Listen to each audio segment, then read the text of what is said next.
Dave, the floor is yours. Thanks for coming.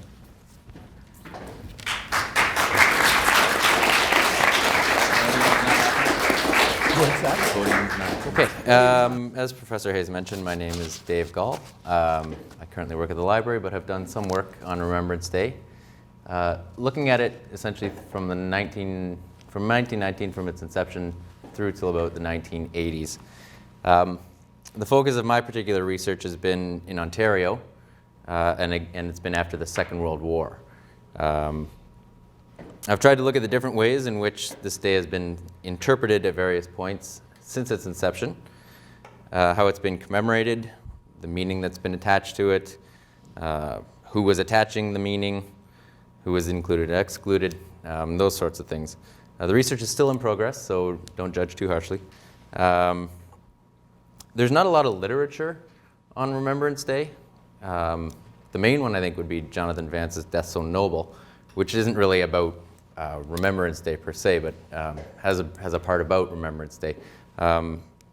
There's also work done by some grad students, Tasha Morrison and Denise Thompson, and those are pretty solid works in and of themselves.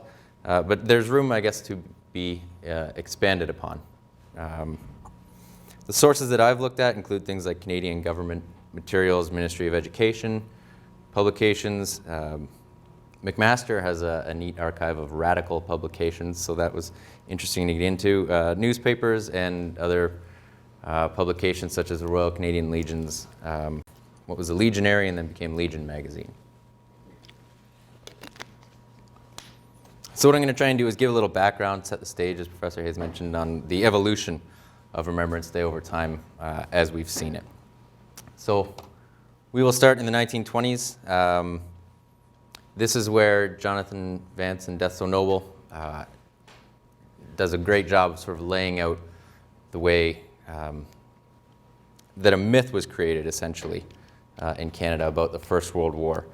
And in the creation of that myth, there was an attempt to sort of find meaning, and that went ahead and established a rather popular memory of the war. He says that the meaning was, or the purpose of that sort of creation of that myth was to find utility in what Canadians had gone through in the First World War. It ended up coming across as sort of a just war with a righteous cause. They talked about it in terms of a battle between good and evil, so a lot of sort of Christian imagery. And Vance says that, throughout the interwar years, Armistice Day, as it was called, became an affirmation of the myth of this war. So that's the role that Armistice Day plays in his assessment anyway.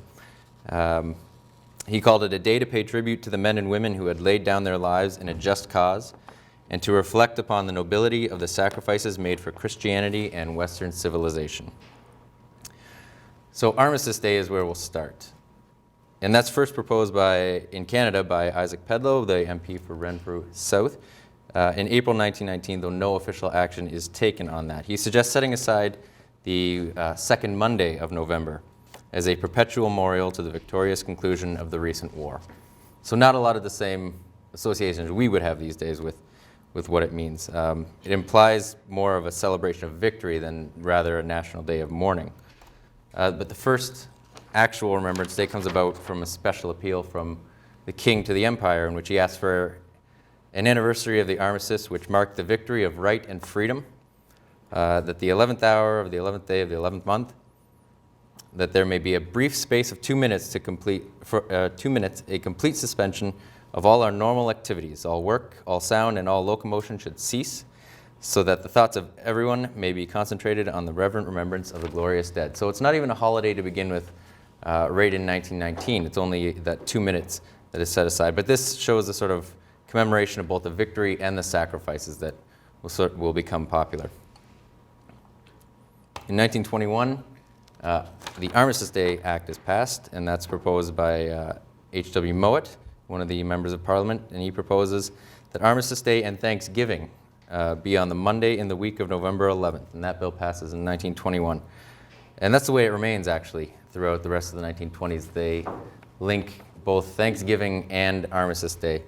But the idea of celebrating those 2 days together doesn't really sit well with a lot of people. You end up with diffuse and rather dissociated commemorations, You have some people going to the ceremonies on November 11th, some people going to the official ones on the Monday, and then there's always the Remembrance Sunday services as well. So you have a lot of confusion about when it is that we're actually commemorating this.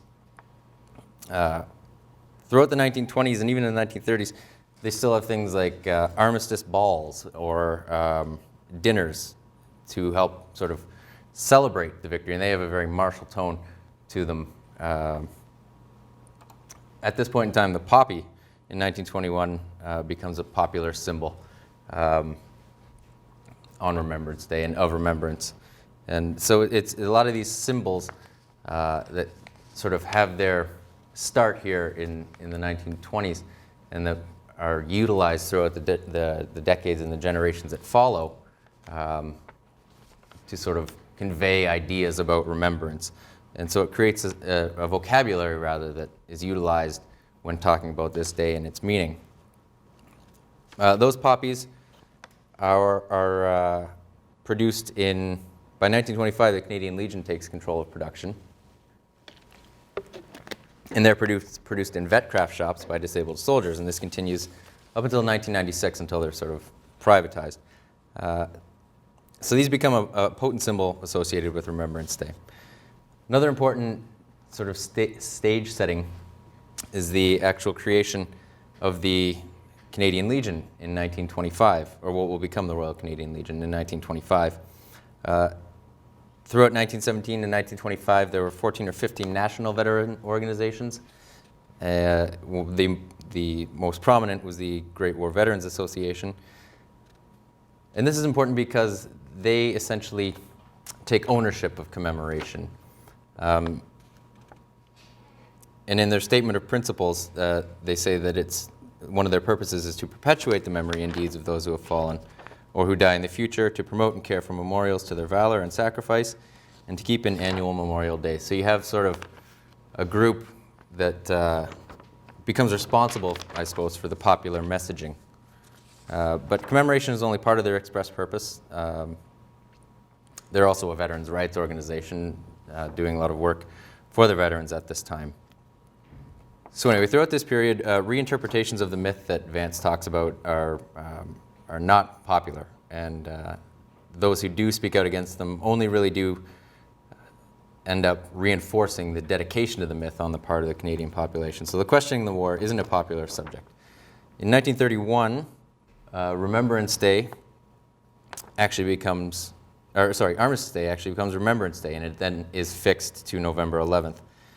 Some comments made at the time, because this was something that was pushed for by the Royal Canadian Legion, that this matter is solely and entirely the concern of the returned men, and we as a governing body ought to respect their wishes. King's preference, however, was for Armistice Day still. He said he likes Armistice Day better, as referring to the ending of the war as well as the men gone. What happens when you change it to Remembrance Day is it becomes less about sort of the political achievements of the elite in their armistice and more about the soldiers. And so it sort of returns it to a more popular meaning that people can relate to. Throughout the late 1930s, as international events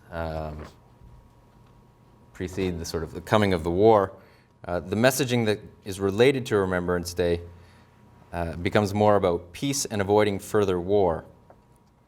Prime Minister King's 1936 Remembrance Day address is devoted essentially to the need to preserve peace.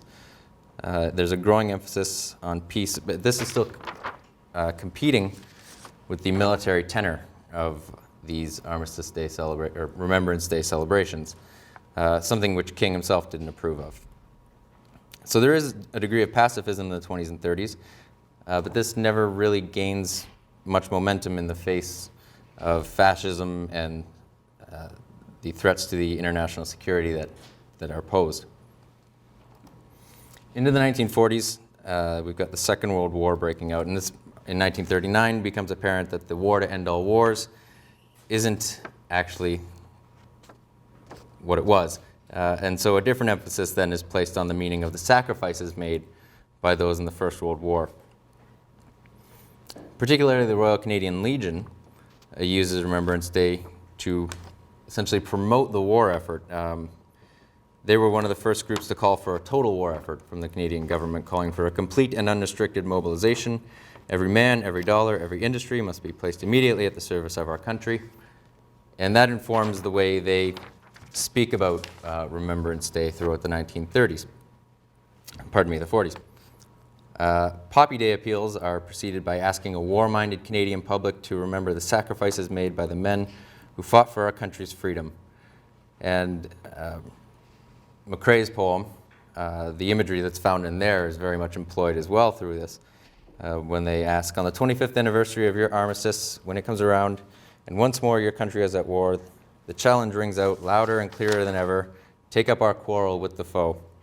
Once again, your country and empire face the powers of darkness and destruction. What is your response to the call? Canada's armed forces need an ever-increasing number of men and women to maintain their ranks. You can do it by encouraging your sons, your daughters, and those of a young generation to take their part in the fighting forces. You and you of all Canadian citizens have the right to ask them to take their part in the fight and a duty to encourage them to do so. So a lot of the imagery and ideas behind Remembrance Day are being put to a different task now by the Canadian Legion. As well, articles such as "Lest we forget the dangers of a soft peace" sort of employ the symbolism and the common phrases associated with Remembrance Day to put forth an entirely another meaning. The Remembrance Day education materials at this point in time are actually not put out by the Ministry of Education, but by the Minister of National War Services, issued by the Director of Public Information. The central theme in these is of service and sacrifice. Suggested topics for discussion, and I quote, "In 1914, the German people set out to conquer the world and to reduce all nations, including Canada, to servitude. Might is right was their avowed belief. Conscious of our responsibility as a nation in world affairs and jealous of this attempt to enslave us, we unanimously supported the action of our government in declaring war on Germany." The amount of historical fact that actually is in that statement is actually secondary to the purpose that it's trying to pose. And that is, again, to convince the population of the need for increased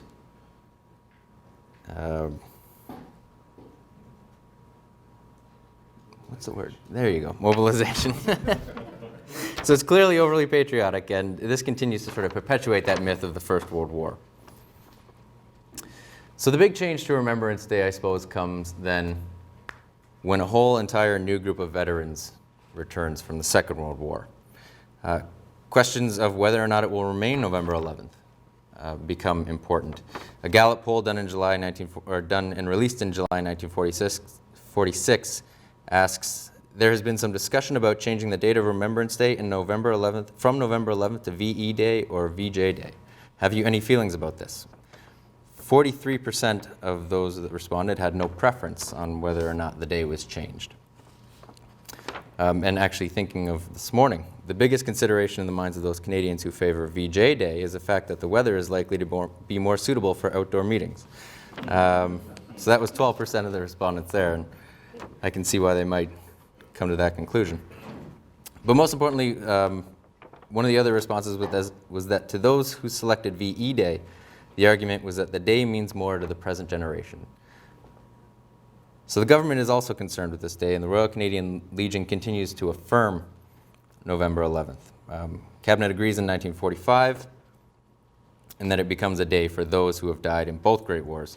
Not something that Mackenzie King is in favor of. He says that we should fix a Sunday for special services of the two World Wars, one day which would be a suitable time for remembrance and not be governed simply by war veterans of the First World War. On page 6 of 20. I'll speed it up. Okay. Can you give you a thought? Okay. So the memorials become a rather big issue after the Second World War. There's a Gallup poll that claims that 90% of Canadians are in favor of living memorials. And these are things like memorial parks, memorial hospitals, things that weren't, as you know, after the First World War, a lot of the commemorative ways, or the ways that they commemorated were building cenotaphs, something that they didn't really want anymore. And this isn't something that the Legion is in favor of.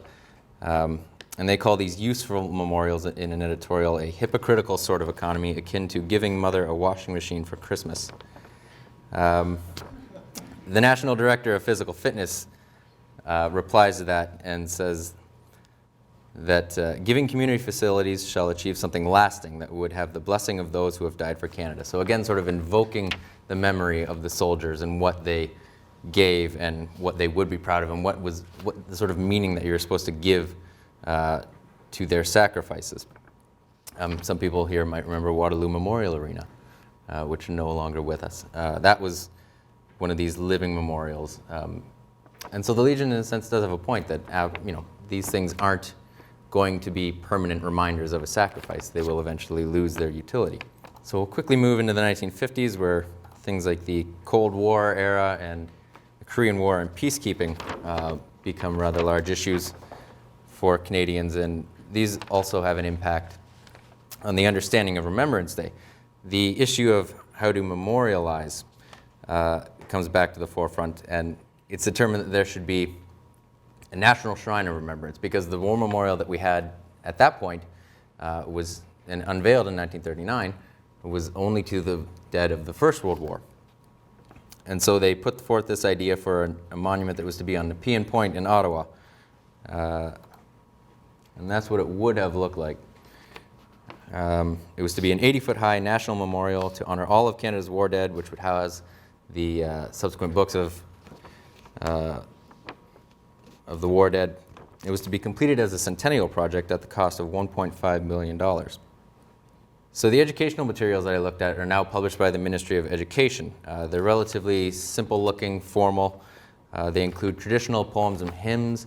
They outline really just a form of remembrance, a suggested remembrance service. But they also tend to highlight Canada's heritage and its connections to Britain and France, its Western values and democratic way of life.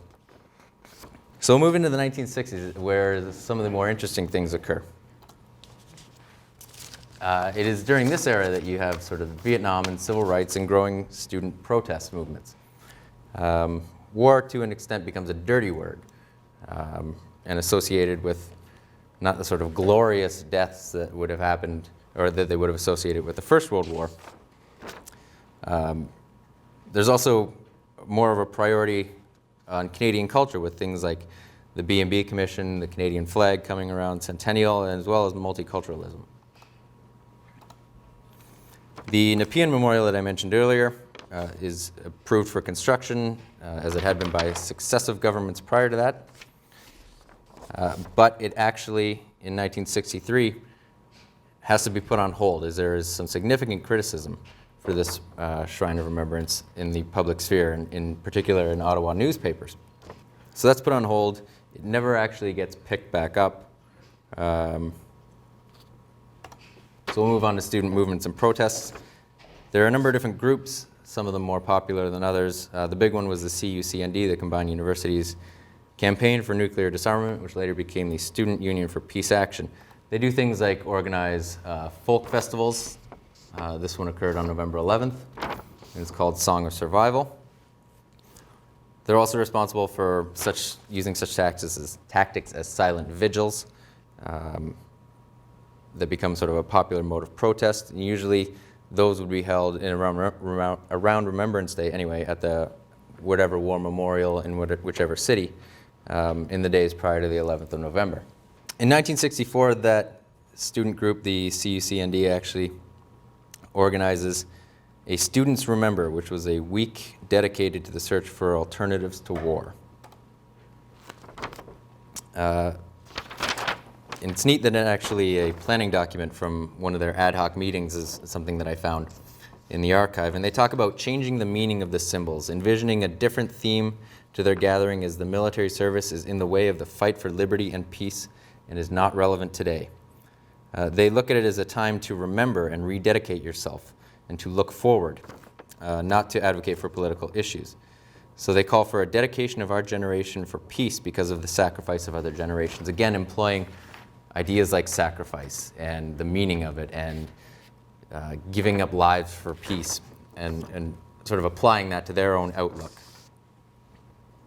In the program for the week that was distributed, it said, on Remembrance Day, all universities will probably have some form of brief silence and a religious service dominated by the military. Two kinds of responses. Work could be done in advance to improve the content of the regular university service, which really didn't have much of an impact at these points in time, in order to put less emphasis on the military and more on peacemaking. Or they could provide an activity to allow students to make a public demonstration of these appropriate themes for Remembrance Day, such as a vigil on the campus in the most prominent spot possible. In 1966, something called the Student Days of Protest Against War in Vietnam happens. And this happens sort of on all campuses, not all campuses, but many campuses across Canada. The most important, or I guess most significant one, takes place by the students of Carleton. And we will move on. We don't want to hear about those Carleton students. Well, no, the thing is that they actually, their protest actually takes place at 11 o'clock on November 11th. What year? 1966. Wow. Anyway, they found that that was something that alienated them from the rest of the students on campus instead of actually building their cause. There's a bit of a crisis of faith, you could call it, that has that the Royal Canadian Legion comes up against in the 1960s, and that's in trying to make Remembrance Day relevant to a new generation, a generation that hadn't any experience with war. They establish a committee, and they send out responses, 88 of which they get back, asking things like, should Remembrance Day be a holiday, to which 2/3 of the respondents said yes. 70% agreed that Remembrance Day ceremony should be altered if it falls on a Sunday, so that it doesn't interfere with normal church services. And 83% agreed with holding Remembrance Day on November 11th. It's the individual comments from the dissenters that are actually of more interest, saying things like, all of our men plan a day of hunting. The great majority use it as just another holiday. The trend for the population to leave home for fishing and what have you. Weekday participation in Remembrance Day ceremonies will never be more than a token effort. It has instead become a day of forgetfulness, a travesty and mockery of the dead, saying that if the day is observed as it is now, it would be better to abolish it. I'm going to move quickly. So this is what the educational materials look like in the 1950s and early 60s. Very simple. Include a lot of pictures of the sort of traditional ideas of remembrance, memorials, books of the dead.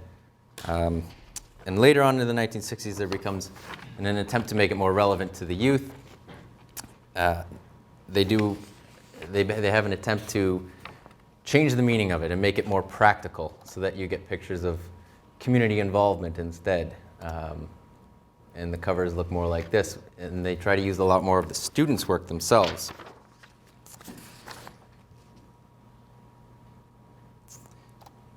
In the 1970s, this continues, this concern over the future of Remembrance Day. That's a picture from Remembrance Day in 1963, where young Christmas shoppers took advantage of Remembrance Day school holiday yesterday to look over the stock in downtown department stores. So there's a huge concern over what students and people are doing on Remembrance Day with that holiday.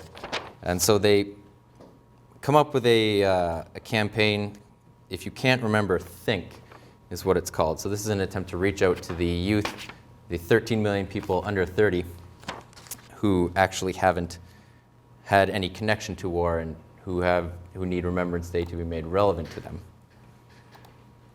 Maybe we could continue the discussion, but I think that's, you've covered a great deal of really good material there. Oh, okay. And I'm going to stop it, David. That's fair. Yeah. That's valid and fair. If that's okay. But Absolutely. But there's some wonderful stuff there for us to digest and to think about as we move through. Okay. Thank you very much. You're welcome.